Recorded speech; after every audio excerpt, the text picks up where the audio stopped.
Tout le monde dit que Napotalon était un génie, mais en vrai c'était juste un OTP artillerie qui a profité d'une méta éclatée pour monter Challenger en une saison. On va analyser le gameplay du mec qui a failli faire un pentakill sur toute l'Europe. Le mec spawn en Corse, une zone de fer 4 où il y a rien à farm. Il arrive à Paris pendant le gros rework de la Révolution. La France est en plein hinting total. Napotalon en profite, il prend le lead de l'équipe, il gagne son premier teamfight à Toulon et il débloque son passif. Petit caporal, ça lui donne plus 50% de vitesse de déplacement et de morale sur ses troupes. Il commence déjà à smurf. 1805, c'est le moment où il est invincible. À Austerlitz, il fait un B de génie. Il fait croire qu'il est low HP. Les Russes et les Autrichiens foncent, tête baissée dans le piège. Et là, poum, l'artillerie sort du brouillard de guerre. Shutdown. Le mec prend tellement de gold qu'il one-shot la coiffe de Rabadon et se couronne tout seul. Il est tellement feed que le reste de la faille crée une alliance à 5 contre 1 juste pour essayer de le shutdown. Et là, c'est le drame, le péché du bris. En 1812, il tente une invade dans la jungle russe. Problème, il a pas posé de ward dans le bush. Il se fait escarmouche par Sejuani et Anivia. Le froid lui met un débuff. Ses troupes se font last hit une par une. Il se fait hit par le tsar qui refuse le combat. Il finit par back avec 5% de ses PV restants. Le lobby commence à taper FF15 dans le chat. Après un petit séjour en low priority queue,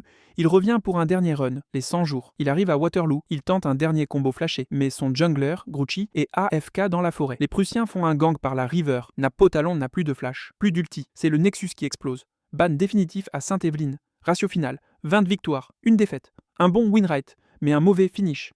Alors, Napotalon, c'était un génie de teamfight ou juste un mec qui a profité d'un matchmaking favorable? Dis-le moi en commentaire et propose le prochain champion ou saison qu'on analyse.